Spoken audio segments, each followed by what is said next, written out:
안녕하세요. 하나님의 말씀을 배달합니다. 요교교회 박은성 목사입니다. 오늘 묵상할 본문은 욥기 13장 1절에서 19절까지의 말씀인데요. 제가 3절 한 구절을 봉독하고 함께 묵상하도록 하겠습니다.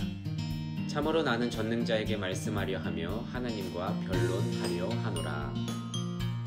욥은 그나마 자신을 위로하러 온 새 친구들과 변론하는 것을 이제는 지쳤나 봅니다. 아마 욥도 찾아온 그 친구들에게 처음에는 참 감사했을 테지만 고통 중에 있는 자신의 처지를 조금도 공감해 주지 못하고 오히려 자신들의 옳음을 주장하면서 너의 죄 때문에 이렇게 징계를 받고 있으니 얼른 회개하라는 권면에 이제는 지친 것 같습니다. 오늘 말씀 2절입니다. 너희 아는 것을 나도 아노니 나도 너희만 못하지 않다. 너희들이 하는 말이 뭔지 몰라서 내가 이렇게 항변하는 것이 아니라 너희가 말하는 건 나도 너무나도 잘 아는데 진짜 그거랑 다른 상황이란 게 있다는 것을 말하는 것입니다. 그리고 결국 욥은 오늘 봉독했던 것 같이 이제는 나는 하나님과만 변론하겠다고 선언하였습니다. 어제도 말씀드렸듯이 우리는 일반적인 인간 상식, 인과응보의 한계 내에서 하나님은 이런 사람은 이렇게 해주셔야 해, 이런 사람은 이렇게 될 것이야 라고 생각하지만 실제 인생에서는 어제 말씀드렸듯이 제사장들이 벌거벗겨지고 우두머리들은 총명을 빼앗기는 우리 생각과 다르게 흘러가는 모순점들을 세상 속에서 인생 속에서 너무나도 자주 보게 된다는 것입니다. 여러분, 뉴스에서는 연일 불법을 행하면서 수많은 돈을 챙기고도 무죄 선언을 받는 것을 보게 되고요. 우리의 실제 삶 속에서는 하나님께 열심이었던 가족과 친구들이 일찍 생을 마감하는 것을 보게 됩니다. 조금만 살펴봐도 우리네 인생이 이렇게 부조리하거늘 새 친구들은 그저 자신들의 짧은 지식으로 자신들의 말이 맞다고 여기면서 욥을 정죄하고 아픔만을 주었습니다. 그러자 욥은 오늘 말씀 4절처럼 너희는 쓸모없는 의사와 같다 라고 말하는데요. 그러니까 의학 공부는 했었을지 모르겠지만 실제로 수술 한번 해본 적 없는 이론만 있는 깡통 의사를 말하는 것입니다. 여러분, 인간은 유한하고 세상은 넓으며 하나님은 그 위에 계십니다. 삶은 너무나도 다양하고 복잡해서 A는 B다 라고 단순하게 답을 내릴 수 없는 것이 우리네 인생입니다.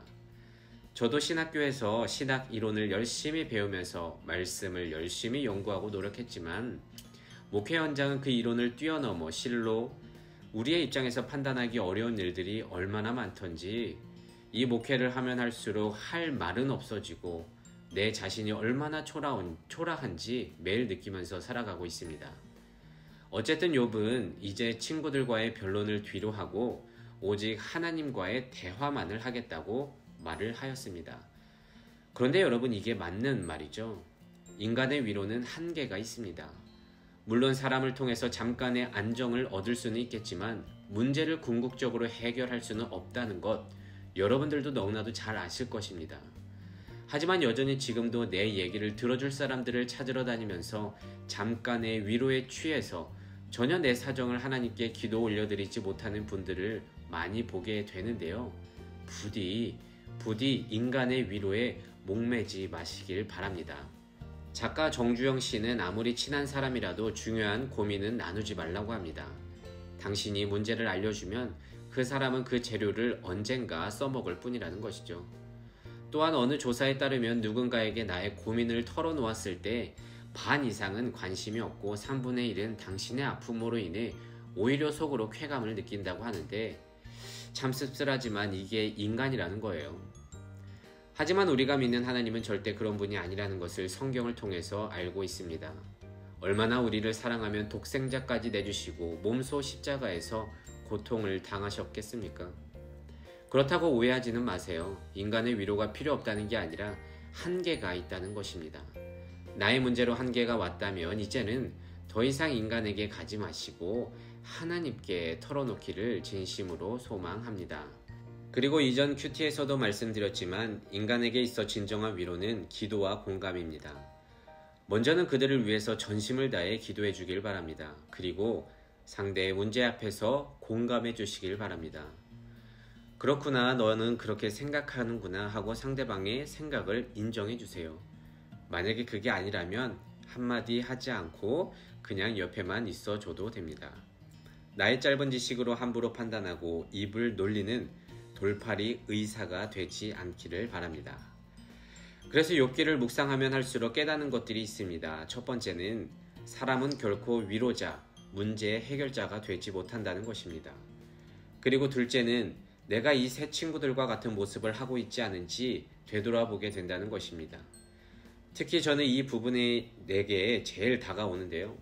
속된 말로 선무당이 사람 잡는다는 말이 있는데 저의 짧은 하나님의 지식으로 상대방의 아픔을 쉽게 판단하고 설명하지 않도록 주의하겠습니다. 세 번째는요, 그렇기 때문에 우리는 결국 하나님께만 매달려야 한다는 것입니다. 목사님 할 만큼 했어요 하고 포기하고 싶을 때가 참 많을지도 모르겠지만 그때에 부디 포기하지 말길 바랍니다. 하나님은 결코 그런 우리의 절박한 모습을 그냥 놔두지 않으시는 분이기 때문입니다. 그래서 오늘은 이렇게 기도하길 원합니다. 하나님, 오늘 욥이 이제는 하나님과만 변론하겠다는 결단을 하는데 이것을 보면서 우리의 삶을 돌아봅니다. 인간의 위로에는 한계가 있습니다. 우리는 그 짧은 인간의 위로에 목매어 이리저리 돌아다니지만 결국 해결하시는 분은 하나님임을 믿습니다. 부디 인간을 쫓지 않고 주를 쫓는 모든 그리스도인 청년 되게 하여 주시옵소서. 오늘도 이 말씀을 붙들고 한날 승리하며 살아갈 수 있는 우리 모두가 되시기를 진심으로 소망합니다. 기도하겠습니다. 이 세상의 모든 청년의 인생을 사랑하시는 하나님 감사합니다. 오늘은 욥이 세 친구들과의 변론을 뒤로하고 이제 하나님께만 말하겠노라 하는 결단을 보면서 우리의 신앙을 돌아봅니다. 우리는 곧잘 하나님보다 사람을 찾고 주의 위로보다 사람의 위로에 목말라 할 때가 많은데 결국 해결하시는 분은 하나님뿐임을 믿습니다. 부디 우리는 하나님을 찾는 자가 되게 하여 주시옵소서. 또한 사람을 위로하려 할 때 나의 짧은 지식으로 판단하지 말고 기도와 공감으로 따뜻한 위로를 줄 수 있는 위로자 되게 하여 주시옵소서. 감사드리며 예수님의 이름으로 기도드립니다.